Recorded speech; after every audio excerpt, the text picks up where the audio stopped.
Some places become famous because of the people who lived there. Others become famous because of the people who died there. But there is one lonely farmhouse in Germany that became famous because no one has ever been able to explain what truly happened inside it. March 1922, the countryside of Bavaria, Germany, was peaceful. Rolling fields stretched for miles. Dirt roads connected tiny villages where nearly everyone knew each other. Farmers woke before sunrise, church bells echoed through the valleys, and strangers were noticed immediately. It was the kind of place where secrets rarely survived, or so people believed.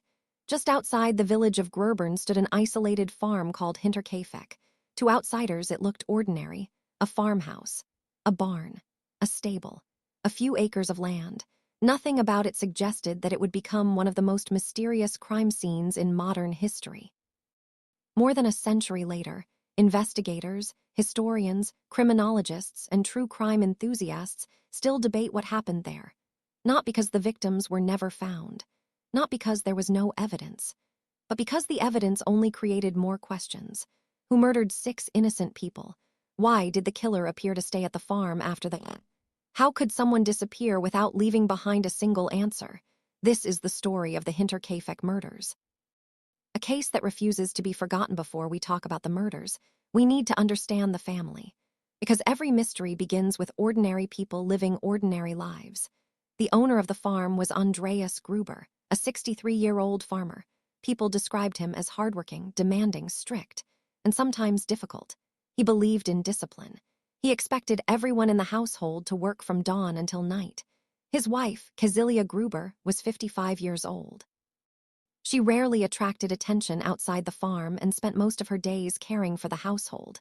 Living with them was their widowed daughter, Victoria Gabriel, who was 35 years old. Several years earlier, Victoria's husband had died during the First World War. His death left her alone to raise 2 young children: 7-year-old Cecilia Gabriel, named after her grandmother, and 2-year-old Joseph. The identity of Joseph's father would later become one of the many unanswered questions surrounding the family. At the time, rumors circulated throughout the nearby villages. Some believed another local farmer was the father. Others believed the truth was far darker. There had been whispers for years that Andreas and Victoria had an inappropriate relationship. Historians have documented that Andreas had previously faced legal consequences related to allegations of incest involving his daughter. However, many details remain disputed, and later speculation should not be treated as proven fact. Those rumors isolated the family from many neighbors. Whether true or exaggerated, the Grubers had earned a reputation that made them subjects of gossip. In small farming communities, reputations mattered. People remembered every argument, every scandal, every unusual event, and Hinterkaifeck had more than its share of unusual events. The 6th and final member of the household had only just arrived, a 44-year-old maid named Maria Baumgartner. She began working at the farm on March 31, 1922. It was her very first day. She never returned home. Several months before the murders, strange incidents began disturbing the family. At first, they seemed small, easy to dismiss, but looking back, investigators wondered if these events were warnings. One winter day, Andreas noticed something unusual in the snow: footprints. They led from a nearby forest directly toward the farmhouse. There was nothing strange about someone approaching a farm. What disturbed him was what he didn't find. There were no footprints leading away. Someone had apparently walked to the farm, but never left. Andreas searched the buildings. Nothing. No stranger. No explanation. Days later, another unsettling discovery appeared. A newspaper that no member of the family had purchased. No one knew where it came from. Someone had placed it inside the property. Again, there was no explanation. Then came another mystery. The family's house keys disappeared. At first, they assumed they had simply been misplaced. They searched everywhere. The keys were never found. As if that wasn't enough, Andreas began hearing footsteps coming from the attic. Heavy footsteps, sometimes late at night, sometimes during the day. He climbed into the attic to investigate. Nothing. No intruder. No animal. No obvious source of the sounds. The noises continued. Today, it is impossible to know whether someone really was hiding on the property or whether there was another explanation.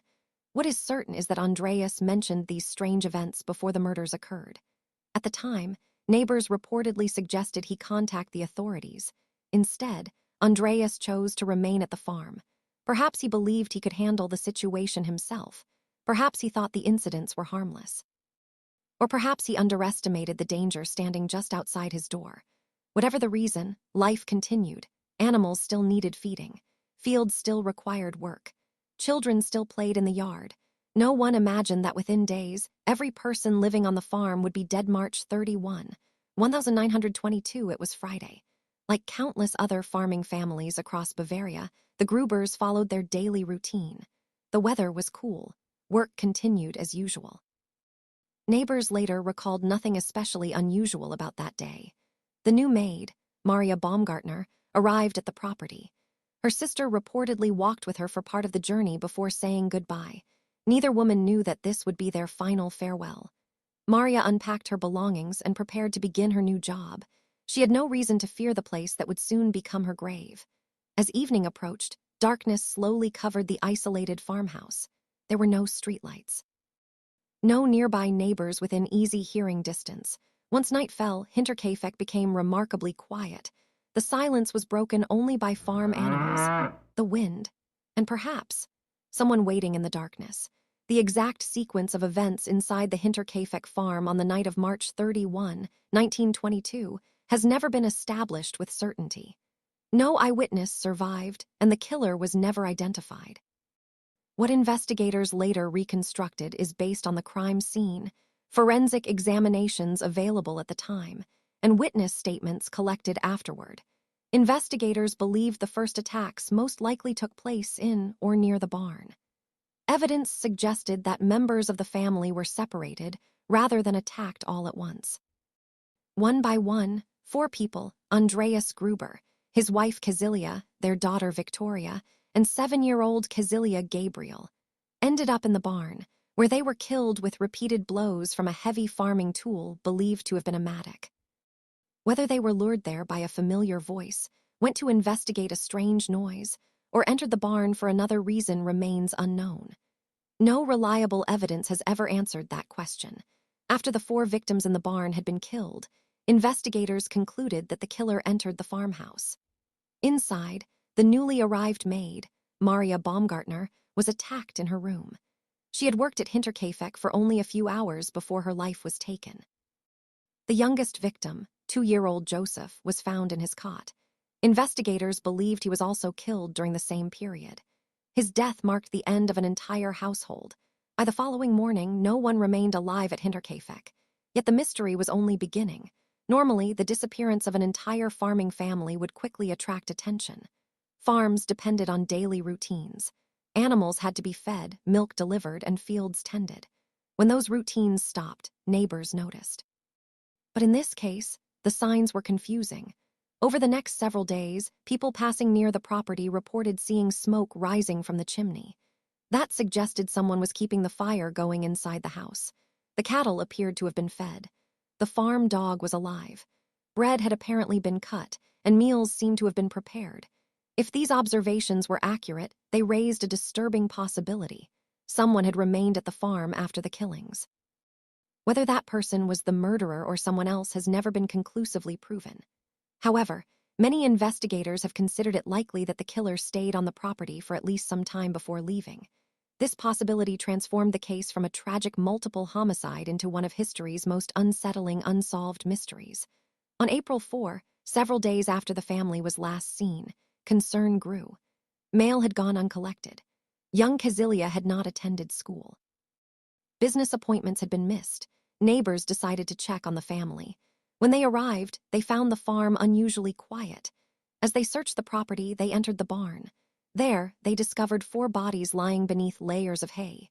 The victims were identified as Andreas Gruber, Kazilia Gruber, Victoria Gabriel, and young Kazilia Gabriel. The discovery shocked everyone present. The search continued inside the farmhouse, where Maria Baumgartner was found in her room. Finally, investigators located little Joseph in his cot.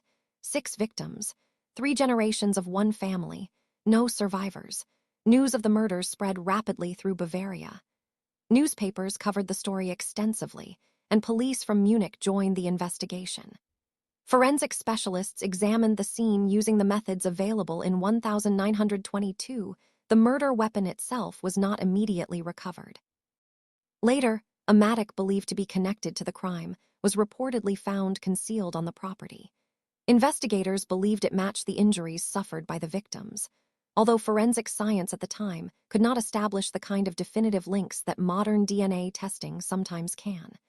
The post-mortem examinations indicated that the victims had died from severe head injuries caused by repeated blows from a heavy object. The findings confirmed that the attacks had been violent and deliberate. One detail from the examinations deeply affected investigators. Evidence suggested that 7-year-old Casilia Gabriel may have survived for some time after receiving her injuries. Based on observations made during the examination, investigators believed she may have remained alive for several hours before dying. While no one can know exactly what she experienced, this finding underscored the tragedy of the crime and remains one of the most heartbreaking aspects of the case. As investigators searched every corner of the farm, they expected to find clear clues pointing toward the killer. Instead, they found contradictions. There was no obvious sign of robbery as the primary motive. Money reportedly remained on the property. Some valuables had not been taken. The buildings showed no evidence of a frantic search for cash or jewelry. If theft was not the motive, then what was? Police interviewed relatives, neighbors, traveling workers, and anyone known to have visited the farm. Over the following months, and eventually decades, more than 100 individuals were questioned or considered in connection with the case. Yet none of the investigations produced enough evidence to identify the killer beyond reasonable doubt. As the years passed, the Hinterkaifeck murders became one of Germany's most enduring unsolved cases, not because investigators failed to search, but because every promising lead eventually reached a dead end. With no clear suspect identified, investigators began examining everyone who had a known connection to the Gruber family. Because the case attracted enormous public attention, countless rumors also spread through nearby villages. Distinguishing fact from speculation became one of the greatest challenges of the investigation. One line of inquiry focused on people who had worked at or visited the farm. Police questioned laborers, tradesmen, and neighbors who might have known the family's routines. Living on an isolated property meant that anyone familiar with the farm would have known that help from nearby villages would not arrive quickly if something went wrong. Investigators also examined possible personal motives. Andreas Gruber had a reputation for being strict and, according to some accounts, difficult to get along with. While personality alone is not evidence of a crime, detectives considered whether previous disputes, business disagreements, or personal conflicts could have escalated into violence. Despite extensive interviews, no dispute could be directly connected to the murders. Another theory involved robbery. At first glance, a remote farmhouse might have appeared to be an attractive target. However, investigators found that money and valuables were still present. If robbery had been the primary motive, the killer either abandoned the plan or was never interested in stealing property. This reduced the likelihood that the murders were committed solely for financial gain. Attention also turned to Victoria Gabriel's personal life. Because the paternity of her young son Joseph had been the subject of local gossip, detectives explored whether someone connected to that dispute might have had a motive.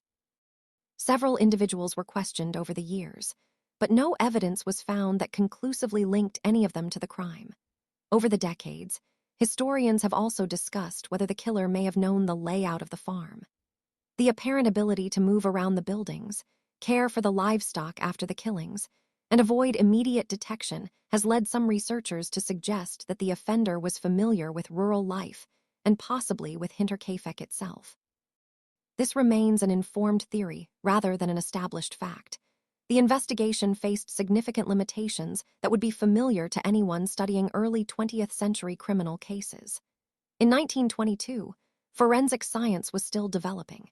Investigators did not have access to DNA profiling, computerized fingerprint databases, surveillance cameras, mobile phone records, or many of the investigative tools that are common today. As a result, detectives relied heavily on witness testimony, physical observations, and traditional police work. Another factor that complicated the investigation was the handling of the crime scene. Historical accounts indicate that numerous people entered the property after the bodies were discovered, including neighbors, officials, and curious onlookers. Some activity at the scene occurred before it had been fully secured.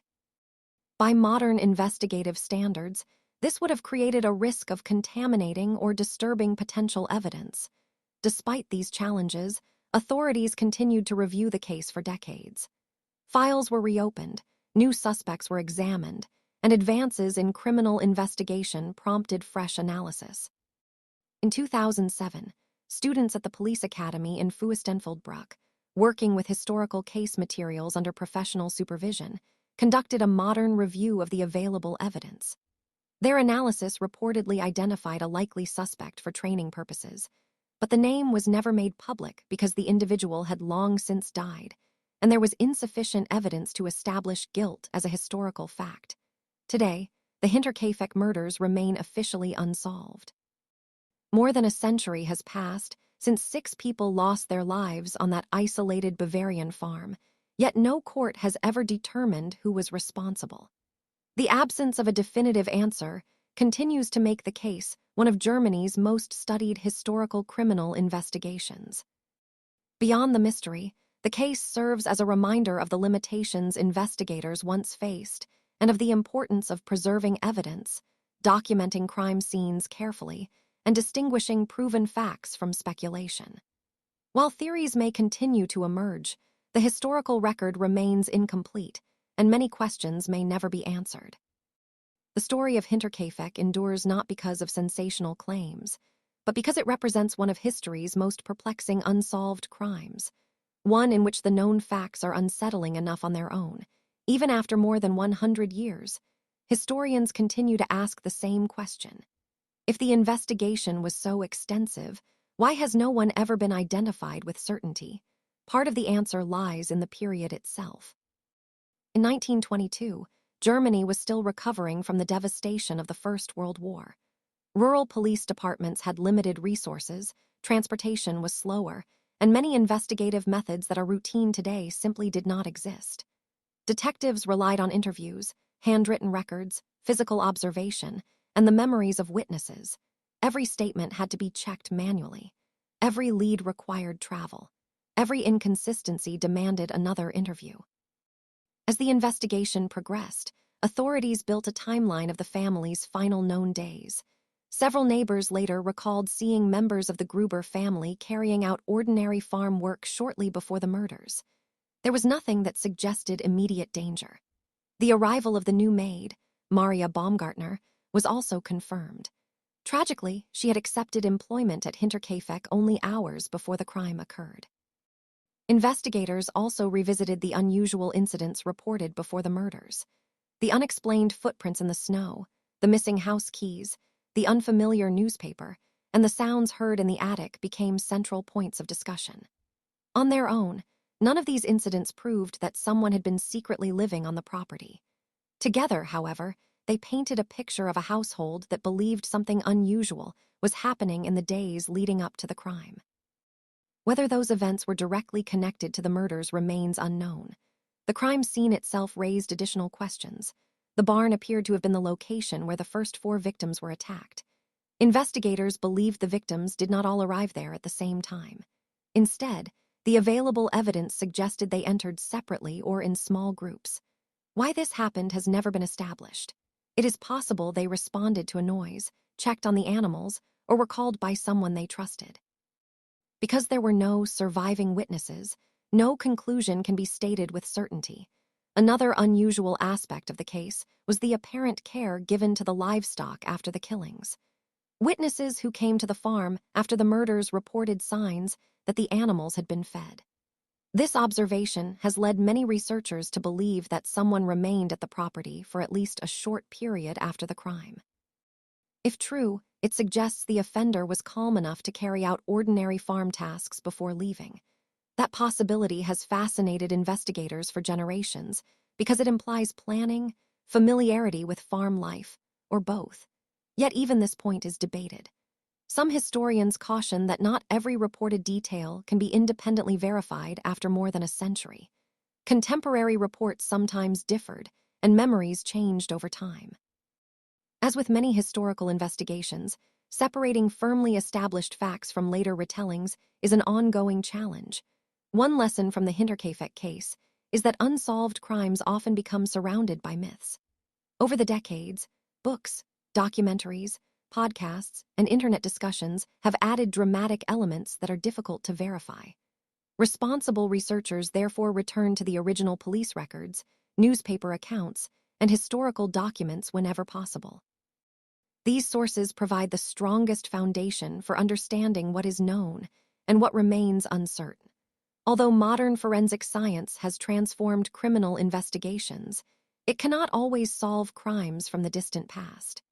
Physical evidence may have been lost, degraded, or handled according to standards that were common in 1922, but would be considered inadequate today.